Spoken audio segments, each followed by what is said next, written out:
All right, welcome everyone. I'm Dr. Mike Powers, a pediatric pulmonologist up at OHSU Doernbecher and the CF Center Director here, but we have many of our team members, staff members here, and we're going to share information with you in our town hall tonight.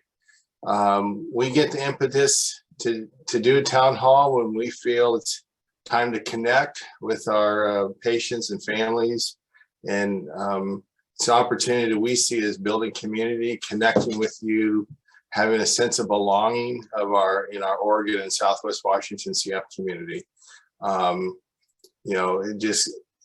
We really want to be a family and share ideas and share what we've learned.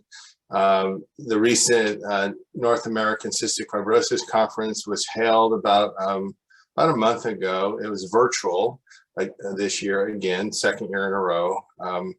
But lots and lots of information was shared at that meeting, and we're going to share some of that tonight. That was another impetus to have a town hall, and things are evolving, and we wanted to update you on things. So I'm just going to highlight our presenters for tonight. Sarah Dykes, our nurse practitioner, will be presenting information around clinic updates. Jenna Bucher will update us on research from our center and nationally. And then Sydney Deal will kind of share updates about our team. We've added team members and just sharing tidbits about people at our center. Ben's going to update us on information from NACFC meeting. And I'm going to introduce the topic of equity to our Oregon community. Our own CF Center has been pretty involved over the last year with looking at equity as part of our care, as part of our quality improvement. And we'll just touch base on what the CF Foundation is doing, what the CF Learning Network is doing, which is a quality improvement network that we're involved with, and then what our goals are for the future for our care center and our patients and family. And then we're going to wrap up with a question and answer around 7:55. And so we have about 15 to 20 minutes for questions. And I think, we'll moderate. Questions can come into via the chat. And then if you wanted to ask a question, I think we ask you to raise your hand. So then we can call on you and unmute you. And so it wouldn't be too much of a chaos. So let's go ahead and get rolling. And I'm going to introduce Sarah Dykes, who's going to do our first presentation. Wonderful. Thank you, Dr. Powers. So tonight I'm going to be providing you with some clinic updates. I wanted to begin by going over an overview of where we've been this fall. So broad strokes, clinics continue to be held Monday afternoon, Tuesday morning, and Wednesday afternoon. This fall, we did experience a time where we had to stop doing PSTs related to the COVID Delta surge in September. We were fortunately able to resume starting PSTs early in October. A big change that we went through this fall was we started resuming 2 in-person providers on Monday afternoon. So thinking back to pre-COVID, March 2020, we used to have 2 providers every clinic, every Monday and Tuesday clinics. So we were able to see a lot of patients face-to-face. With COVID, we transitioned to having 1 provider in person and doing 1 provider doing virtual visits on Monday afternoon. What we found with vaccines rolling out, we were able to transition back to doing 2 providers in person. And really, this was also done in an effort to accommodate all the patients that we needed to see in person. As you know, we love doing our physical exams. We also do such important things like cultures, x-rays, labs, PFTs. So we were really excited this fall that we were able to get a lot more people seeing face-to-face. A preview of what's to come, starting in January, we're going to transition to doing 2 providers in person every other Tuesday morning. This is again being done to increase the amount of people we can see, especially on Tuesday mornings, because Tuesday mornings are the only time we offer morning times. And we know this is really important for some of our families where morning works best for your schedule. So this is going to be an alternating week schedule. And we'll still be offering 1 half day of clinic per week of virtual visits. This is also being done as we understand that telehealth has been really valuable during this time and will continue to be a part of our CF care moving forward. So for the visual folks, I made a little graphic depicting what our alternating weeks of clinic will look like starting in January. So the first week, you can see Monday morning, we have 2 providers in person, and then Tuesday afternoon, we'll have one virtual provider still available. So that way, every week we have virtual appointments available. And then Wednesday afternoon, historically, we've only had 1 provider. This has been infant CF clinic. So we continue to utilize 1 provider on Wednesday afternoons. And then the alternating week, so down below week 2, we'll have 1 virtual provider on Monday afternoon, again, offering 1 virtual session per week to keep those availabilities. And then highlighting Tuesday, we'll have the 2 in-person providers available. The other benefit of increasing our in-person providers on Tuesday is we're doing a great job coordinating CF and GI appointments on Tuesday mornings, and this also increases those appointment availabilities. Other exciting clinic updates. Our team members are back in clinic, so you get to see dietitian, nursing, pharmacists, social workers, and your provider, which is all great. And it's also really fun for us to be back in clinic as a team. You'll see us continue to be in our banana outfits, meaning gowns, gloves, masks, and goggles or face shields. We'll also have an updated visitor policy where 2 people can attend the appointment. This has been a big stress and challenge for a lot of our families. So we're super excited that 2 visitors can now attend appointments, which is great. And it can also be 2 adults, or it can be an sibling included in that. Right now, we're having staffing challenges with the lab. So the lab's going to be closing at 3 p.m. for the foreseeable future. This can affect when we do blood draws for families. So please call us if you're coming into clinic, and we can try to get you scheduled in the lab before your late afternoon appointment. Other updates, we have flu shots available, which is great. And we recommend them for everyone that's eligible. We're currently not able to offer COVID vaccines during clinic, but we hope this is changing, especially in the new year. And again, we recommend it for all eligible patients and family members, and we think it's really, really important. And then please let us know if you need help locating the vaccine. We think it's so important that we would love to help schedule it for you or identify a location. And then the last final exciting update is we get to have our first Medford clinic, which will be next Friday, December 10th. And those are our clinic updates. So next, I'm going to pass it off to Jenna for a research update.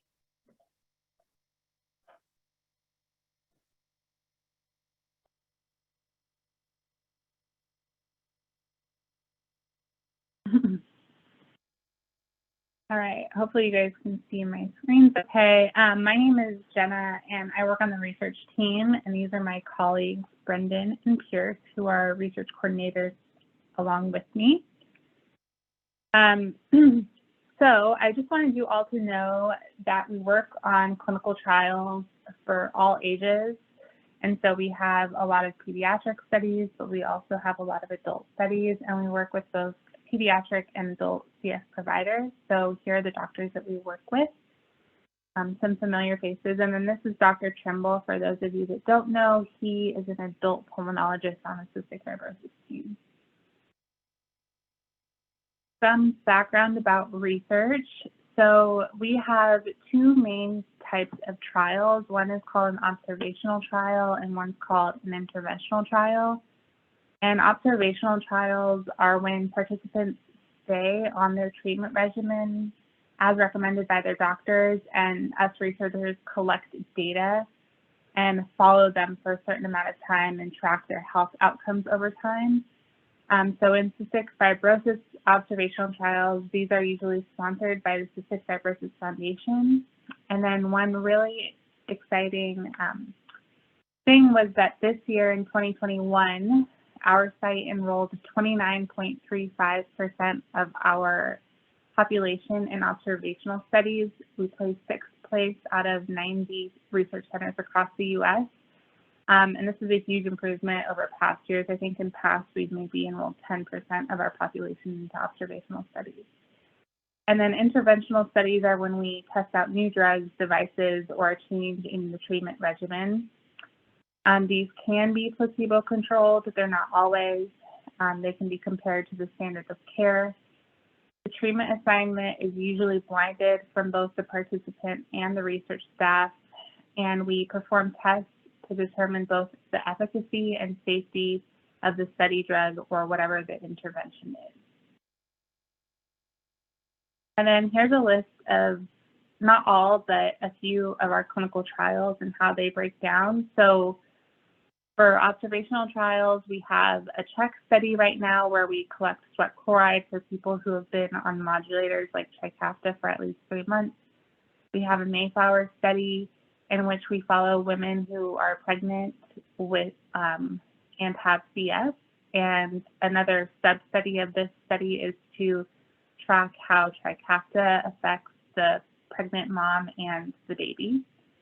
We have the PROMISE study, which is a long-term study of the effects of Trikafta in ages 6 and up. And then we have the BEGIN study, which is a study that we're doing in 2 to 5-year-olds before and after they start Trikafta, hoping that Trikafta gets approved in that age group soon.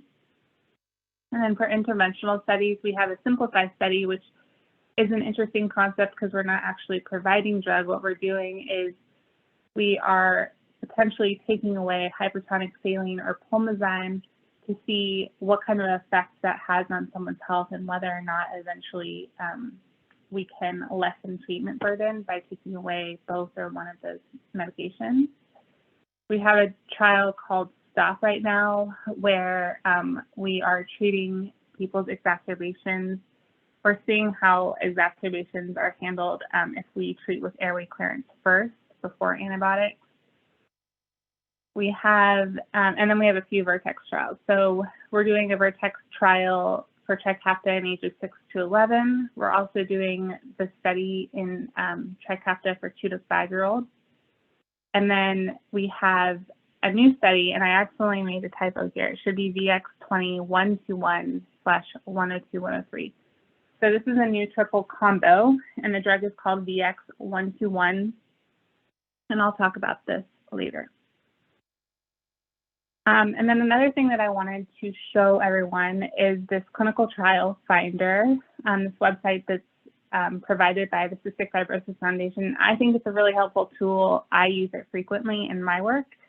You can go and use the search bar and the filter and kind of find different trials that we're doing, or if you ever wanted to travel to Seattle for a study, you could look at what they're doing. And then next, I'm just going to talk about some studies that we have currently enrolling. So again, like the STOP study that I mentioned, this is for people ages 6 to 18 years old. And then this is just a copy and paste from the trial finder website. So you can see that they summarize the trial really nicely. So this is the new Vertex triple combo drug that I was talking about, and we're actually doing testing this drug in 2 different studies. The first of which is called the 121-102 study, in which we're enrolling people who have 1 F508del mutation and then a minimal function mutation. The study will be for people ages 12 and up with an FEV1 between 40 to 90. It's a year-long commitment study, and it will be blinded and compared to Trikafta. And then the second study is for people who have either 2 F508del mutations, or they have 1 F508del mutation and a gating or residual function mutation, or they have no F508del mutation, but at least one of their mutations has been proven to be responsive to modulators. This is a simplified study, like I said. This one's really nice. The participation is 3 months and 4 visits in total for people ages 12 and up. And then the Mayflower study is for people who are already pregnant, 16 years and older. And we follow for the entire pregnancy and then 2 years post-pregnancy. And then lastly, I just wanted to present some results from the PROMISE study. The study is going on for 2 years, but we just received results from the first 6 months of people being on Trikafta. And the data was super interesting. So this study represents people aged 12 and up who are on Trikafta and who have at least one copy of the F508del mutation. And for perspective, we had 9 people participate in the study at OHSU and 487 participants from around the country. And this study, or this slide looks really complicated, but hopefully I can break it down for you. So all the blue lines mean that before starting the study or before starting Trikafta, people had no experience on modulators. The green lines are for people who transitioned from either Orkambi or Symdeko to Trikafta, and then the orange lines are for people who transitioned from ivacaftor to Trikafta. And you can see some really exciting things. So for FEV1, for example, there was about a 15-point jump in these 2 categories. In sweat chloride, we saw on average a drop in sweat chloride of 45 points. And then we saw BMI get higher, and the CFQR is a questionnaire in which we rank quality of life. And so you can see that hopefully Trikafta had a great improvement on quality of life as well. And then I thought this graph was really interesting. This is for people who have 2 copies of the F508del mutation, since they're the only population who have, for the most part, started on no modulator, went to Symdeko and Orkambi, and then went on Trikafta. And you can see a continual decline in their sweat chloride as they transitioned through these modulators. For perspective, above 60 is considered a diagnosis of CF. And so anything below that is considered intermediate, and around 30 is considered a normal. All right, so next, Nurse Sydney is going to speak to you.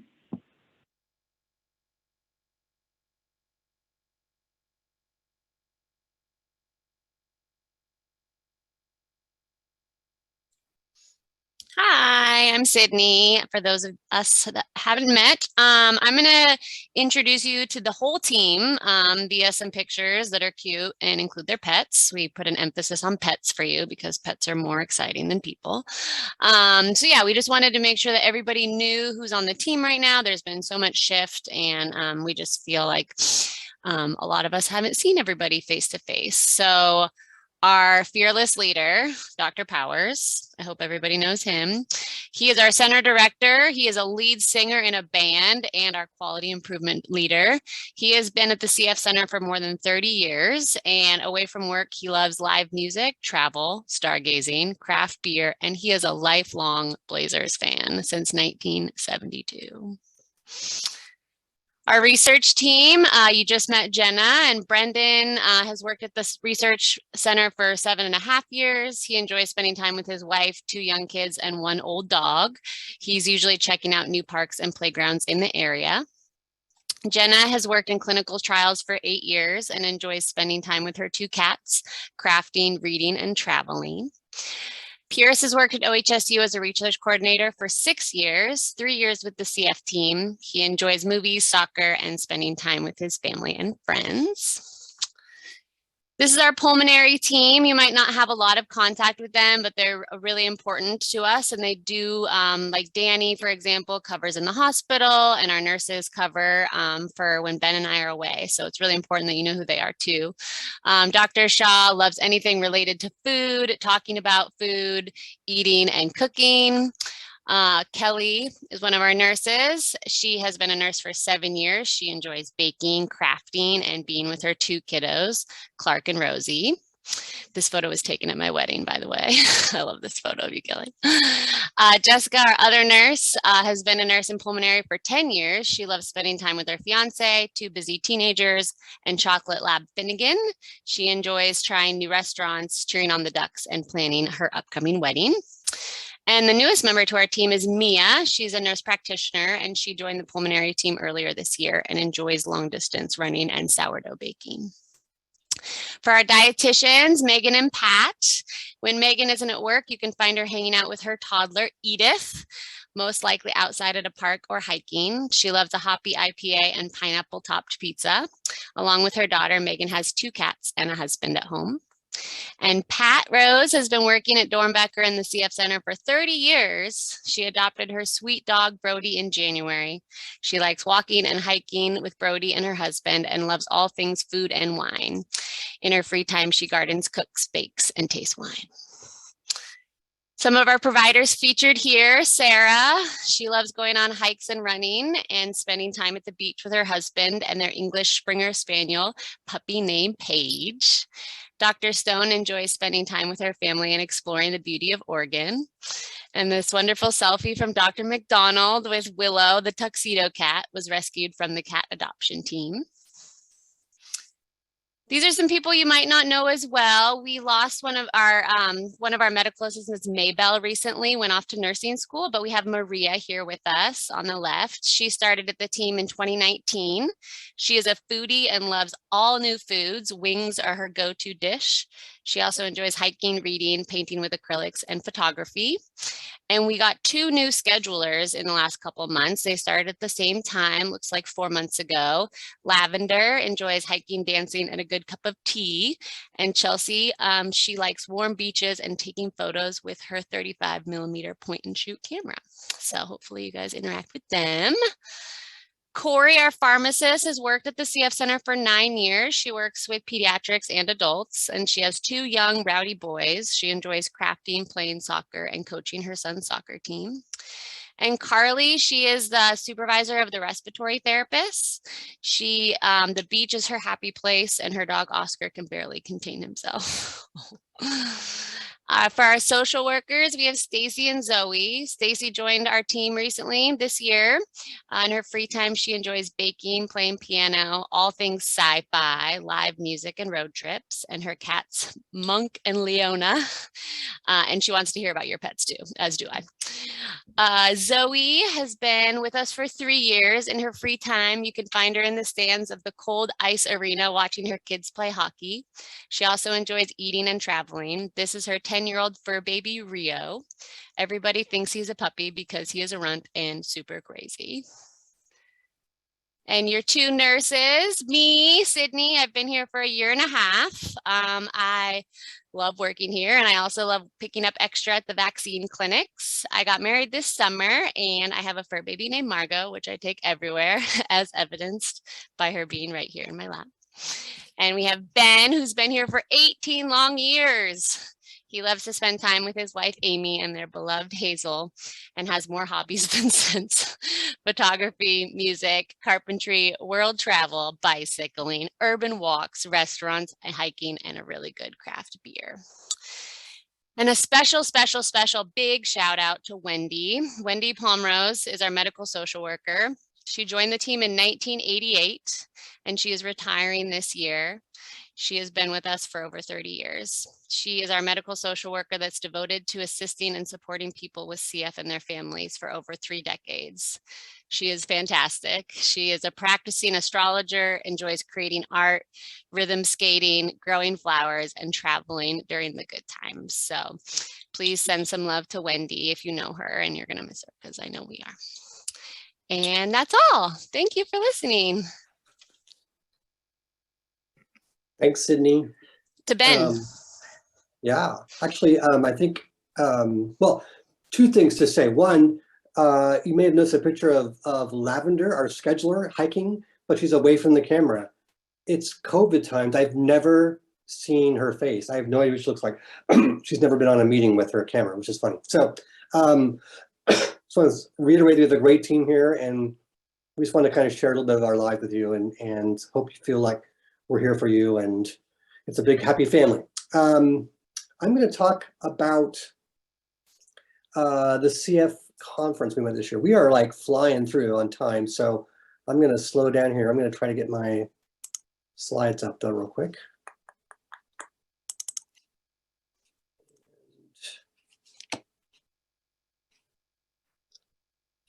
Let's go to,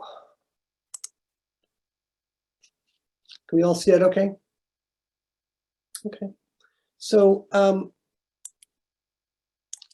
the NACFC, I decided to just share some nuggets and gems, highlights, if you will, from things that I saw. The NACFC is a pretty big event, so it's hard to get it all in. What is it? It is put on by the CF Foundation. CF Foundation was, of course, established in 1955. It's been around a long time. Every year, they present this North American CF conference, which provides a collaborative and educational forum for all CF professionals. It's a very extensive educational program. It has more than 10 different session types and more than 60 concurrent sessions. And in person, this is a big event, goes over 3 or 4 days of all day long sessions in person. You can't be at every session at once, so you just kind of pick and choose what you want to go to. It's nice in the virtual world, we've been able to go back and watch videos in every presentation, so it's kind of nice to have that aspect. Up on the right there, you see our team. Every year, we are very, very excited by this CF conference, and we get together and we spend time together. This is our what we call family dinner, which is what our social worker Emily named it a few years back, and it's true. It's a family dinner. We get together and we sort of commiserate about the whole the conference and enjoy each other's company. This started out as 300 people in 1986. 35 years later, there are thousands of participants. It's a very, very big conference and very exciting. And it's also very inspiring. Unfortunately, 2 years in a row, last year Phoenix and this year San Antonio got switched to virtual. So we didn't get a chance to enjoy those towns or enjoy the cuisine of those towns. So hopefully we will be able to return to in-person some point soon. So something really important, or not, sorry, let me just back up. So nuggets and gems. So there's 3 categories I put my nuggets and gems into, and I'm gonna kind of tell you one by one. So number 1, some things stay the same. Everything is changing. That seems like a paradox. And then, whoa, really? So let me get into that a little more detail here. Before I do that, though, let me just explain. I'm going to be presenting individual studies. These are presentations by various centers, scientists, researchers, and staff members of CF clinics all across the country and the world. And these are individual things. So sometimes they have large data sets. For example, the patient registry has several tens of thousands of people in it that we can study. In some cases, it's very small numbers at one center, like 10 people or 18 people. And I want to make sure people understand that studies are not the final word on any sort of topic at all. These are ongoing scientific discussions. They are not gospel. These are presentations people give. And when we go to the CF conference and we listen in, it's part learning. It's also part inspiring. It's also questioning. Like we say, well, does that make sense to us? Does that make sense to our patients at our center? Some of them pretty pie in the sky, or they're not really relevant to what's happening right now. So just some caveats before I sort of present the nuggets. And also, they're not necessarily our views or our recommendations. So I'll explain that a little bit later too. With that being said, again, these are not, this is not a full list of everything that was discussed at the CF conference. It's stuff that I kind of heard and listened to and want to present to you. So some things stay the same. For instance, diabetes and glucose control. So in Ohio and Kansas, there's a couple of studies that were presented about CF-related diabetes. In Ohio, they found that after patients started Trikafta, there was a significant increase in lung function and BMI, which is a good thing. There was also an initial downturn of hemoglobin A1C, which is a marker of blood sugar control. And that went down, which is a good thing also. So those are good things. However, they did find that after a year on the Trikafta, there was an increase back up on the A1C. So they had crept back up again in their center. And that might suggest glucose control is not as great as on ETI. It might not. It's a very small study and it's not the definitive answer. The Kansas group found people with CFRD who are on ivacaftor, which is not quite the same as you know, as Trikafta, but it's another modulator. They had actually a faster rate of lung function decline than people that did not have CF diabetes. So it does show that CFRD is a factor in still keeping people not as well as they could be.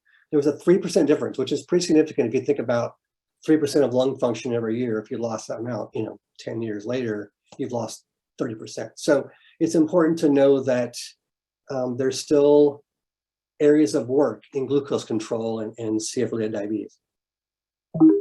Let's see. Okay, missing CF appointments. We struggle with this because we know that people can't always make their appointments, and our center has a pretty significant no-show rate right now, which we're trying to work with folks to try to get people to come back in the clinic and get seen. Over at the other Portland in Maine, they did a retrospective review of the registry data, which is 24,000 patients they studied. It's a lot of patients. Their data clearly showed that missing clinic visits is associated with lower lung function. That's especially true in late adolescence, early adulthood, and in patients with homozygous F508 del. So it really, really underscores the need, even though we have these new therapies and new treatments, we need to keep people coming to clinic so we can keep track of the changes that are occurring. On a kind of a similar note, in the Netherlands, they looked at lung function and BMI after starting modulators, and those did improve. But they did find, although that pulmonary exacerbations, those flare-ups you get with your lungs, did initially decrease, they eventually rose again, and their BMI in older folks, people over 19, did not change. So not good results in that situation. The flare-ups sort of went back to normal in terms of number of flare-ups per year, and BMI didn't really go crazy and better on their study. Again, it's one presentation, it's not the gospel, but it is interesting data to sort of get the mind stimulated about things. Depression and anxiety. In Australia, they looked at 4,000 different patients, over 4,000, and they found that 30 to 40% of all caregivers of people with CF, people like yourself, parents of kids with CF, struggle with depression and anxiety. It's very prevalent. So still the same. We know that this is a disease that causes a lot of stress and can be very anxiety provoking and cause depression. So still the same. We need to keep on top of that. It's nothing's changed there. Keep hitting the wrong button. Okay, everything is changing. So even though I just said something to the same, there's a lot of great changes and exciting changes that we found. There were especially a lot of stuff at the CF conference this year. So a couple highlights. Weight gain on Trikafta. I put ETI, which is the generic abbreviations for the various components of Trikafta, but so ETI is Trikafta. At the University of Alabama, this is one of our sister teams. We work with them very closely on the Cystic Fibrosis Learning Network, where we do quality improvement. So we know them pretty well. They looked at 22 patients, not a huge number, but they did find that folks on Trikafta had their BMI rapidly improved, and then their effect was sustained for at least 6 months. They ran out of time and they presented after this amount of time, but it was sustained. So BMI growth of their kids was good. I mean, as adults, anyway, I'm not sure. But patients gained weight. They mainly was due to decreased energy expenditures and increased caloric intake. They did conclude that they thought it's time to start reconsidering the high-calorie CF diet. We know the PROMISE study is looking at similar questions. Now, again, we're not telling you to do this. We're saying this is some new data that's coming out that maybe weight gain on Trikafta is going to change the picture quite a bit over time. Lung function also on Trikafta. Down in San Francisco, the pharmacy team there did a study with 107 patients, showed that Trikafta was associated with significant real-world improvement in lung function and reduction in hospitalizations. That's really good news. In fact, their mean FEV1, which is the lung function change, was between 8 and 11%, which is really, really good, a change in lung function. Their mean hospitalization rate, which is kind of the number of days their patients are in the hospital overall, like their whole cohort, went from 0.7 to 0.1 days, which is a huge drop. So really, really, again, exciting lung function information about Trikafta. And by the way, there's tons of studies. These are just, like I said, handful and nuggets of data, but there's way more than this. There's over, I think, 500 some odd posters that were just posters presented out to CFRs on all kinds of stuff just like this. Bacteria in the airway. As we know, we all do cultures and swab your child's throat or your throat, and we get back these cultures that where they're growing. Over at the University of Michigan, which is our research coordinator, Brendan's alma mater, which he will always remind you of because he's very proud of his school. But they did a study with 250 people with CF, and they showed that the colonization of these pathogenic bacteria did drop in a substantial and significant way to the like numbers, colony numbers or colony counts of their bacteria. So dropped bacteria, good news all around. And then patient-reported outcomes. These are important because you know, maybe your FEV1 goes down, or maybe you're gaining some weight. But do you feel better? Do you think things are better? Are you happier with how your CF is going? So we at Doernbecher really do value patient-reported outcomes, and it's part of our QI process quite a bit. At Johns Hopkins in Baltimore and at up in Vancouver, they looked at these outcomes. At Johns Hopkins, they reported that patients on modulators, not just ATI, but other modulators also, reported improved sinus symptoms, improved sleep, and less fatigue. So those are all good things, right? There were no differences though in pain, constipation, depression, anxiety, which the depression and anxiety jives with Australia's results, which is that people still struggle probably with that. But you know, if your sinus is clear, that's going to feel better too, I'm sure. In Canada, patients believe that the Trikafta decreased their disease progression. And then about a quarter of them reduced their airway clearance. And I will repeat once again, we are not recommending that at this point. There are studies underway, the PROMISE study and other folks are looking at this idea with CF that we can, or with Trikafta and modulators, that we can drop some therapies down and decrease treatment burden. We're getting there maybe, we're not there yet. We will let you know when we know more about that. That's just not on the table just yet. But it's certainly open also discussion. If you do come to clinic and you want to talk more about that, I think that's an important discussion point, and we're happy to talk about more about it with our docs. Okay, lastly, there was a few things that were like, whoa, really? And I thought it was kind of interesting. For instance, can you diagnose diabetes with your voice? What? There was a group up at, over at Emory University that measured recorded voices of people with CF. They used a computer program to analyze the result. It was called a multi-dimensional voice program. It was this high-tech thing. It was this really interesting thing. And if you read the abstract, it's really, really detailed. But it was found that a measurement called VTI, Voice Turbulence Index, was lower in males with CFRD. It was measurable. And they were like, oh, maybe you could use this to diagnose CFRD. Sounds a little sci-fi, 16 patients, not a big number, but it was interesting. And again, it was like, whoa, really? Interesting. Another one that kind of jumped out at me was Trikafta makes you strong. This is, by the way, these photos are all from the CF conference. I didn't say that at the beginning, but all these photos that you've seen are people that enjoying themselves at the CF conference. And you see they're wearing Superman outfits because it was Halloween and we decided to dress up as superheroes. This is Corey and Pat and one of our other pharmacists.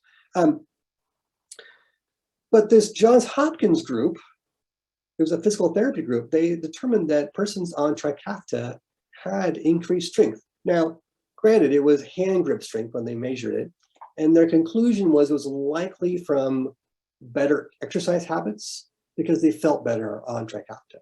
Not that the Trikafta itself makes you stronger or increases your muscle mass, but it was actually you felt better, so you worked out. Still a really good thing, and in essence, Trikafta does make you stronger, right? So, and then lastly, we attend these plenaries, which are kind of the big picture presentations by some of the top scientists and researchers in cystic fibrosis. And they're very, very inspiring. They play videos of inspiring stories with families, and they go into great, great detail about what's happening in the state of the art in terms of, what's next on the horizon. And it's under my "whoa, really" category because we're not here yet. We're not there yet, but we're hoping someday. So, for example, the big thrust in our plenary number 2 was about gene editing.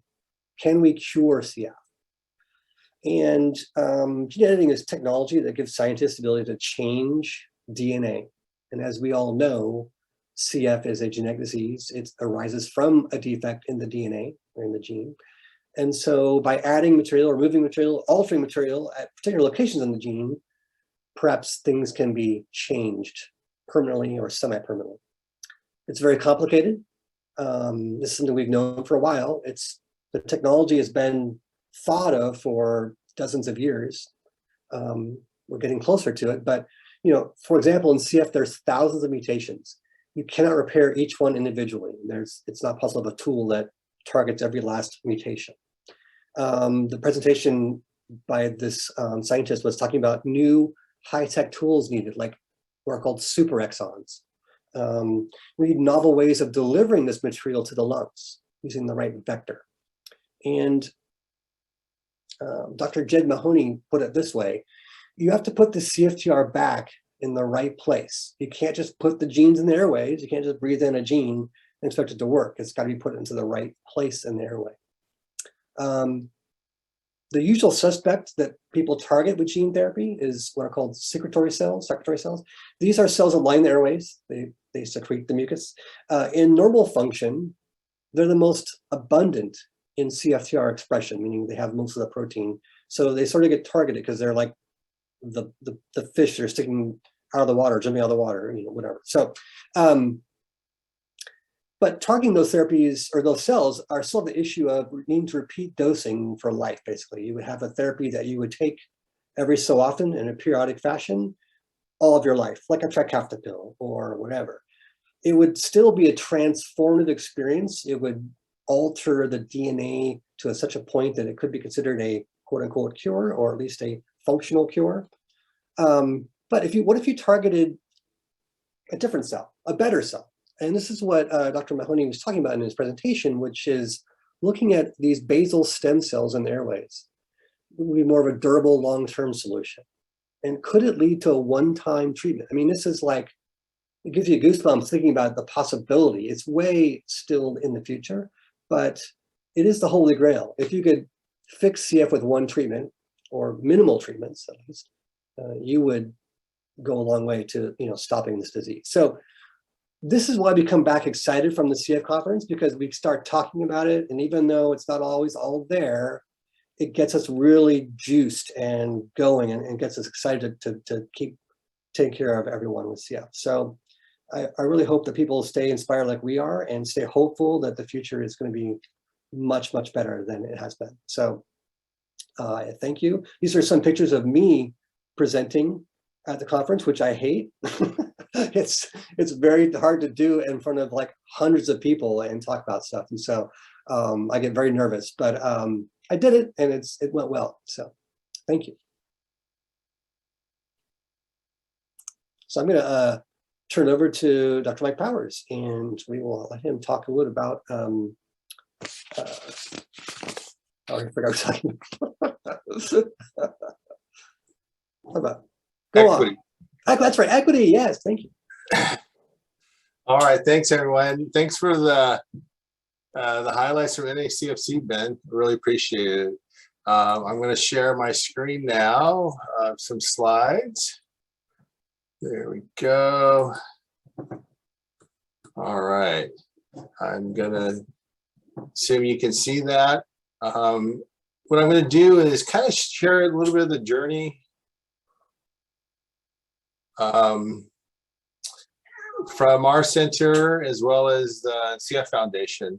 And I'm going to just highlight a little bit of data and then kind of what our goals are around this data and just kind of some philosophy around equity and quality improvement. Our team is really focused on improving our care and the care experience for patients. This is some information that the CF Foundation shared with some of us in the CF Learning Network, and it was shared, a lot of this data was shared at the NACF meeting last month. But it's, the CF Foundation and it has listened and is learning, and we're looking at data, looking at equity around race and outcomes and things like that. So this just highlights that infants of color are less likely to have their mutations detected on the newborn screens. So there's some data there, okay? And again, and have failure to thrive at clinic presentation. So what we're looking at is, are there inequities in terms of outcomes and care in patients of color? Representation in clinical research. This is something we thought about as a CF community, and we thought about that at our own center. And and this is the foundation looking at what we've done as a network, and only about 1 or 2% of the study populations in our research studies have historically been Hispanic and Black. We want to change that for the future and have better representation of our entire population. And this is what's really hitting home to a lot of us and inspiring us and inspiring everyone, all the researchers as well, is that Black and Hispanic people with CF account for almost 40% of the individuals that don't have mutations that are eligible for modulators. Okay, so again, there tend to be individuals with more rare mutations, don't have F508del, and aren't eligible for Trikafta. The one other bit of outcome data, and it's not on this slide, but we reviewed it as a center a few weeks ago, is that lung function in Hispanic patients is on average 9% less than non-Hispanic white patients. So again, just being Hispanic, when it's looked at in registry data, your lung function is lower. And that includes kind of the Western United States, which includes Oregon. And again, the other thing that's come out a little bit during the COVID pandemic is CF patients of color have been more adversely affected and had more cases of COVID. So again, some health inequities. And this is what the foundation has done. And I've had the privilege to interact with some people that are part of the racial justice group. I've had the opportunity, because of our involvement in the CF Learning Network, to have some one-on-one meetings with this group and listen to them and how they've listened to communities of color to kind of understand the experience. So what are we pledging as the CF Center? What is the CF Foundation pledging? We're listening and learning about the experience of patients and families of color. And we want to listen to their voice. And then the foundation is looking at ways to improve diversity in the foundation, as well as in the research labs. And then health equity is what we want to work on as a care center. We want to improve the health outcomes of our Black and Hispanic patients. And what I'm going to talk about, though, is by trying to achieve that, we improve the health for all of our patients.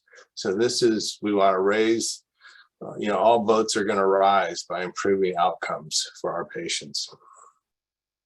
And finally, so again, some of the racial justice group at the foundation was listening to some of these what's called affinity groups. There's a national organization, African Americans with CF. That was started by Terry and Michelle Wright. We all were inspired by their story. Terry is in his mid to late 50s now. He was diagnosed in his early 50s with CF. And because he was Black, he was never diagnosed with CF because of racial bias.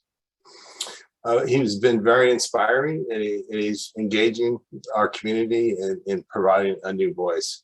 So again, work to be done at the foundation level and our local level, again, is to build trust, to listen, to improve our diversity of our care center, work on delayed diagnosis, misdiagnosis. And again, a goal for the foundation is have representation, and have some of our Hispanic patients have representation, our Black patients representation in education materials, media efforts from the foundation, for them to have a sense of belonging to our community. So this is a slide, again, so this is the foundation mission. I don't know if you guys have seen this, and it kind of overlaps with the mission or the goals of our learning network, our quality improvement, but it's for all people with CF opportunity to lead long and fulfilling lives. So all people, and again, why this is important is what I've just alluded to. There are some health disparities and inequities in outcomes and their experience of care. So this is, we participate in the CF Learning Network. It's about 36 teams currently around the country that work together to do quality improvement work. Many of the team members here tonight participate. We have two parent partners, Lindsay DeVoe and Megan Weil, who are amazing contributors and part of our team. And nationwide, our teams have parent and patient partners. So the adult teams have patients and the pediatric teams tend to have parents in being part of it. But an area of our focus is to improve those health report related quality of life outcomes, that sense of well-being. Ben alluded to that in some of his presentations. Do you feel better? Are you healthier? Okay. Traditional clinical outcomes, we want to improve lung function, we want to improve nutrition, we want to reduce hospitalizations, and we want to do this through the lens of equity. We want to have all patients with CF, have good outcomes. And so this is sort of the goal of our learning network, is in the context of highly effective modulator therapies and thinking 10% of our patients still do not have highly effective modulator therapies. Our babies don't have it yet. We're doing the clinical trials in the 2 to 5 year olds. We want to improve process to improve these clinical outcomes. And when you think back to it, some of the stuff Ben presented, again, the focus is on other therapies besides the modulators to help that 10% that doesn't have a highly effective therapy yet. And again, all of our improvement efforts, we want to be done through the lens of equity. So what does that mean, health equity? So again, this is a definition that was shared from Dr. Osagie Ebekozen about a year ago at a conference I attended. He is leads quality improvement work in the type 1 diabetes network. But again, health equity, equity is the absence of avoidable or remedial differences among groups of people, whether those are defined socially, economically, demographically, or geographically. And that kind of makes us think about our big state of Oregon. We're always focused on that. Do the people 6 to 8 hours away from the center still get the same care? Do they still have the access? We're going to Medford finally in 2 years. That's been a disservice to the people in Southern Oregon, but it just wasn't safe, and we regret that. I'm sorry we haven't been able to go down there. Health equity is when everyone has the opportunity to be healthy as possible. So as such, equity is a process and equality is an outcome of that process. And this is sort of the concept that we all want to have the same opportunity, but it might take a different intervention to achieve that outcome. And this is just quality improvement strategies around equity. I'm just going to quickly go through that. But again, we want to understand and we want to listen to our community. We want to make it a priority. And this is a concept. We want to co-develop a shared vision of equity with the community. So we want to hear your voice for our patients and families from Oregon and Southwest Washington as well. We want you to lend your voice to these concepts and give us ideas, give us strategies. One way we're going to build infrastructure is through data, and data means can we collect the data like through the registry or our own local data to show is there differences in outcomes, because you can only improve things if you know if there's a difference. So we have to have some data. Ben's been working with our CF Learning Network to develop a tool to collect some of this data. And again, that's a goal locally, and it's a goal nationally for the CF Foundation to be able to build some of this data. This is just a slide I wanted to show you that concept. If there's inequities, sometimes only certain people can achieve the goal, okay? There's barriers to other people. And our goal, there's a concept called targeted universalism. We have the target that all CF patients want to achieve long and fulfilling lives. Certain populations of our community may take different interventions to achieve that goal. What it also means is as we learn these different interventions, we can apply them to all patients and families with cystic fibrosis and improve the health for all patients and families. So, and I'm just going to kind of conclude with this concept that I learned called curb cuts. So curb cuts, we all take them for granted now at each corner of city sidewalks. These were first developed in Berkeley, California in the early 70s to help wheelchair-bound college students attend the University of California at Berkeley. And by doing that, this kind of analogy of curb cuts, all of us take advantage of the curb cuts now. Runners use them, parents with strollers use them, dog walkers use them. We all have benefited from the curb cuts, even though they originally were developed for disadvantaged individuals, okay? So that's sort of what we hope to, have systems to improve inequities, improve the system for all, and a concept that we can't improve the care and the quality of the care without equity. So we're all in this together. So that all people with CF have the opportunity to live long and fulfilling lives. So thank you so much for listening. I hope you can just kind of be familiar with what things we're thinking about, what we're working on as a local center and a nationwide CF community. And I think we're going to transition to the question and answer period. I'm going to stop sharing my slides.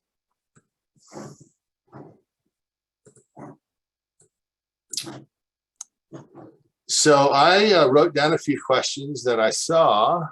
And if anyone else saw questions too from the panel that they saw, I'm going to throw out a question to Jenna. There was an early question from Johnny about collaboration of clinic visits with research visits. Do you want to talk about when that's doable, Jenna, or when it's challenging, or how we think about it? Yeah, for some studies, like for our Czech sweat study, it's really feasible to work with clinic. And a lot of times what we do for that study, for example, is we preview clinic and then we call you if we see that you're coming in, and we schedule research in addition. It lengthens the day. And we always try to be cognizant of that too. So that is a challenge sometimes, not necessarily with the Czech study, but I've had participants tell me that they don't necessarily want to combine with clinic because research is a long visit, clinic is a long visit put together. It's a really long day, especially for kids. And then the other challenge we sometimes face is that research can be really strict, especially with windows and timelines. And so they'll say, we have to do a visit between this day and this day. And I'd always offer the opportunity to have someone try to schedule a clinic within that time frame if they wanted, but sometimes that's challenging. And that time frame is very rigid. We get penalized if we don't schedule someone within that time period. So those are some challenges, but I would say in general, if you are a research subject and you want to try to have us accommodate research in clinic, let us know, and we'd be happy to try to do that. And then Johnny also asked me a really good question in private messages.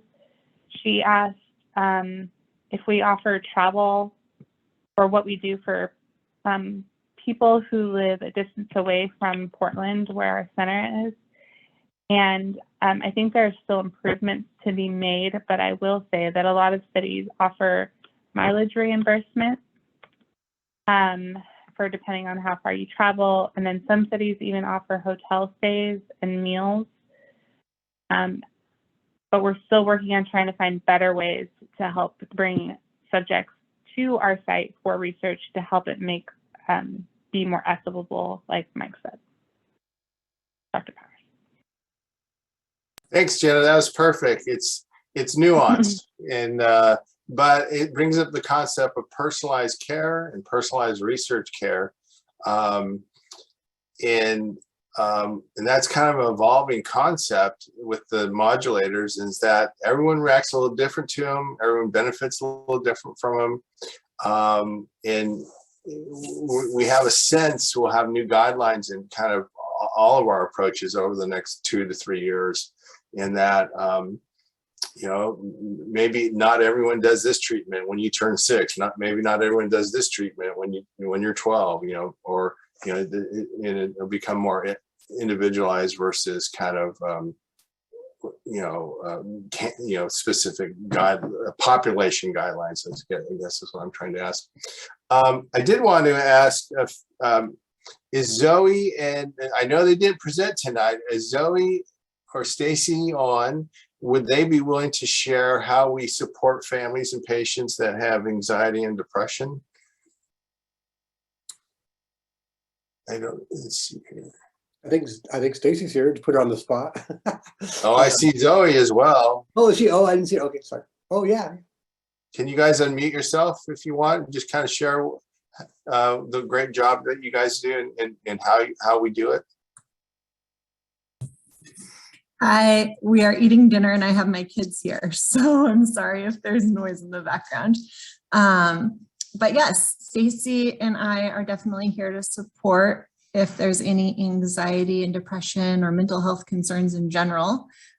We do screenings for patients 12 years of age and older, 1 time per year, but I always preface those screenings with like, please feel free to reach out to Stacy and I at any time, because as you saw in the presentation, I think it was that Ben did, just in terms of like anxiety and depression do tend to be a little bit higher in CF patients, just with all the stressors of dealing with a chronic illness.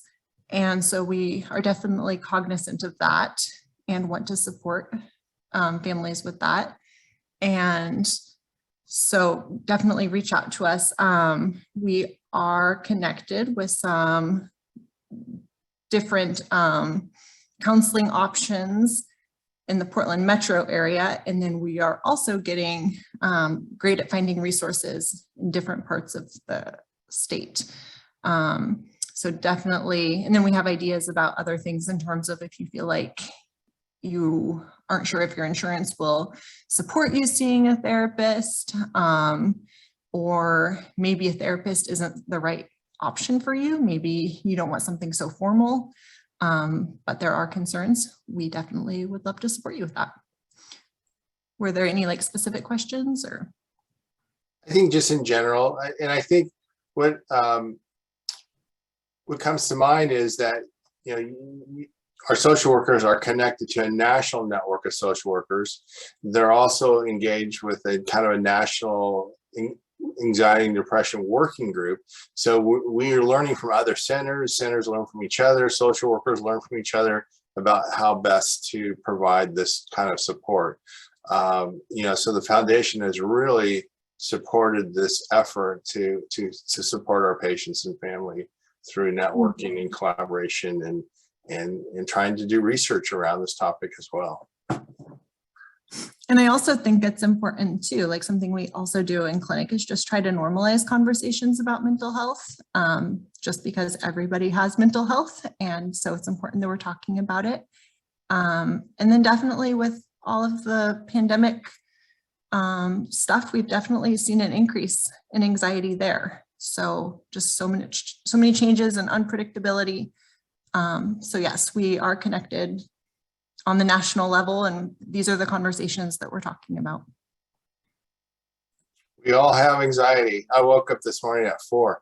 Oh, I gotta put my talk together for tonight. I forgot all about it.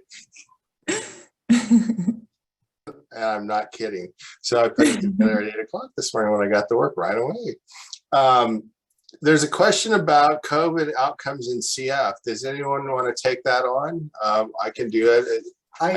You want to take that on, Ben? I mean, I keep track of that pretty carefully because I get a lot of questions about it. Of course, now that it's, I'm trying to think of the exact numbers, but COVID outcomes in CF are very, very good. There have been, I mean, just to not sugarcoat anything and to be totally transparent, there have been 18 deaths of people with CF and COVID-19. That being said, most of those folks occurred early on. I think 14 were like in the first few months of the pandemic. And a great many of those are older adults who have long-standing CF disease and/or transplant patients who have had a lung transplant who are on immunosuppressant medications.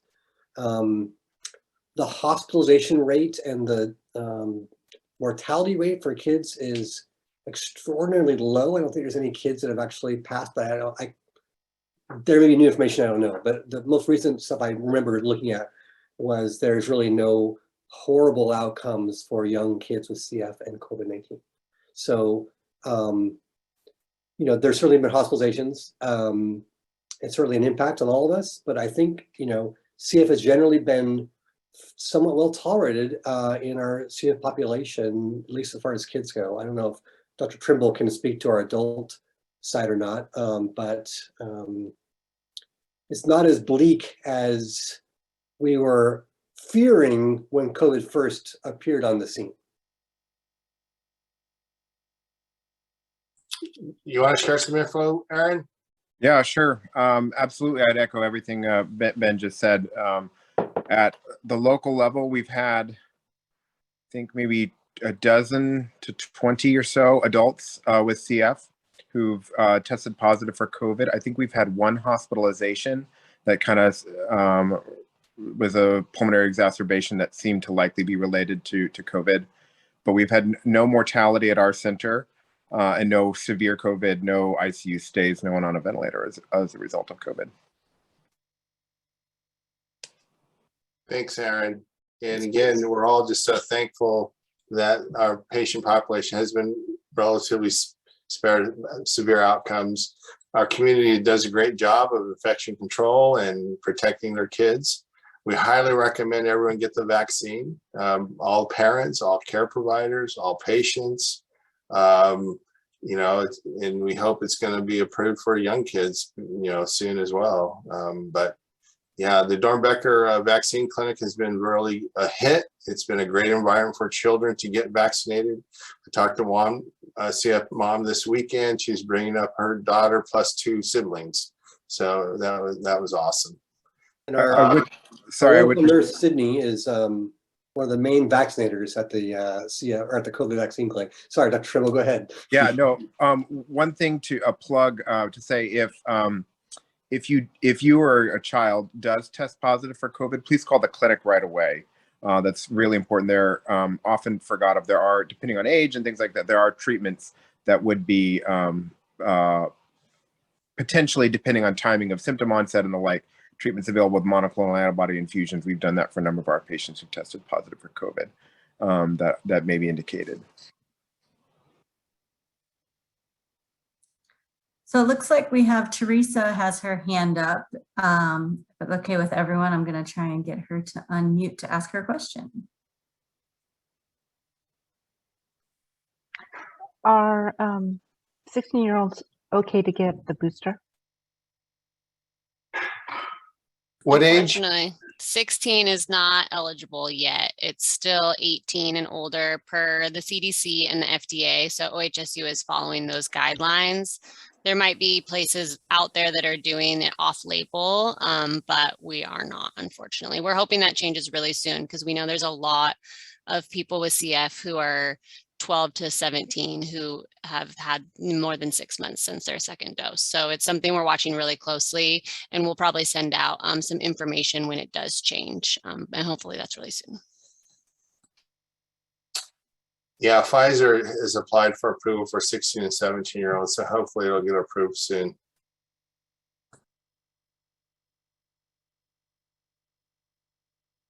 Did anyone of the other team members want to share any comments or insights from what you've heard today, or share experiences? Does anyone else have questions from the audience?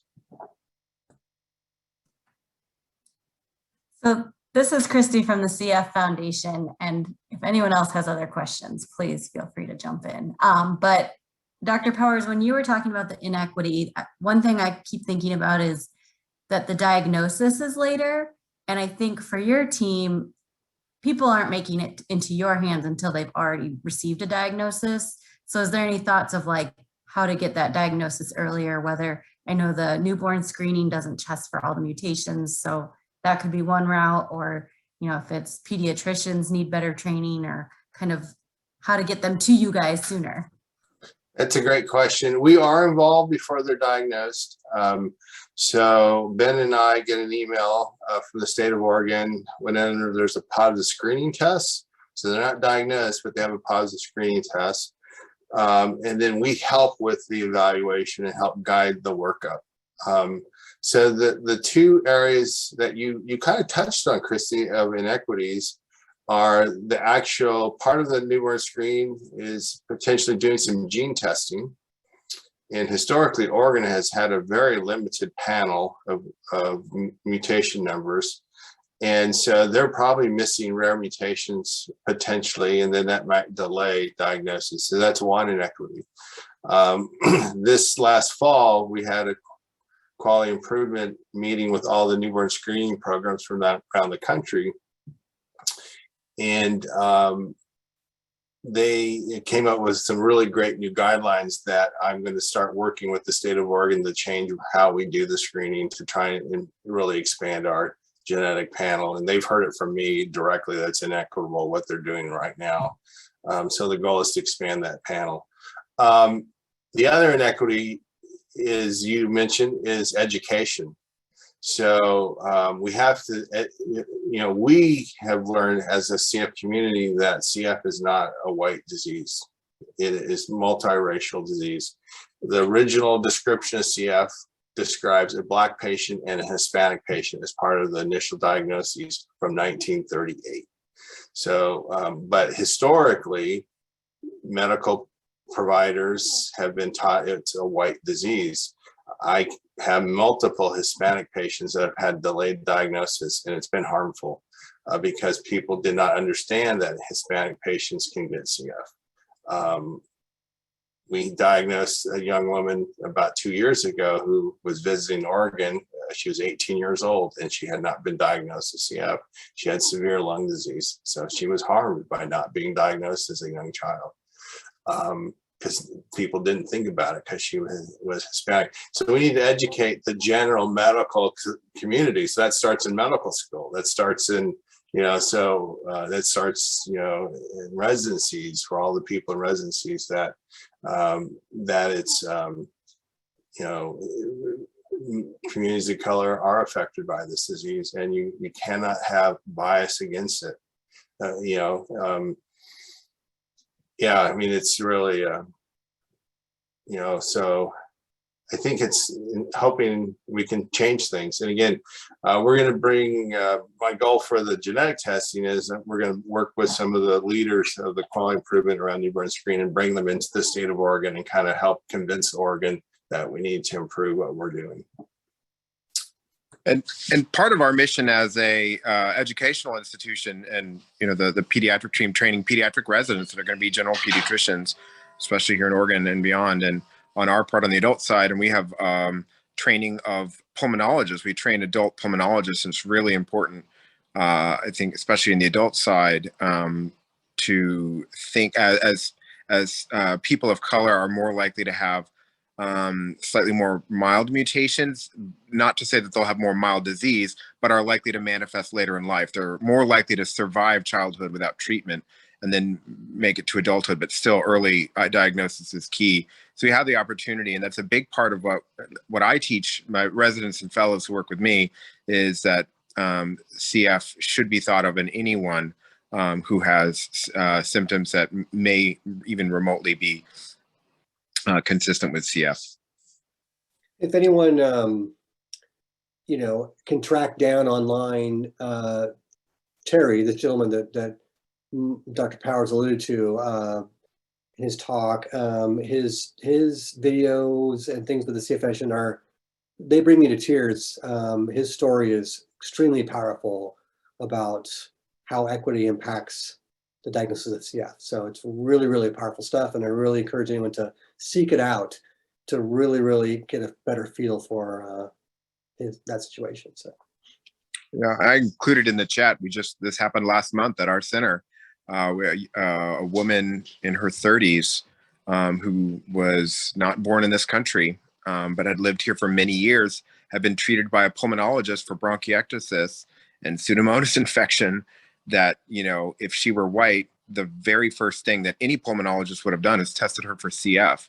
But because she had an accent and was not white, that was not considered, and was only identified when she was unable to have children. And they did genetic screening to see and found that she had 2 copies of CF causing mutations.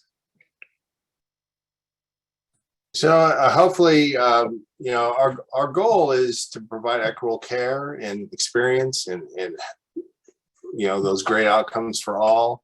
And again, in taking a quality improvement approach, we're going to learn from our work and we're going to improve lives for all. And that's our goal.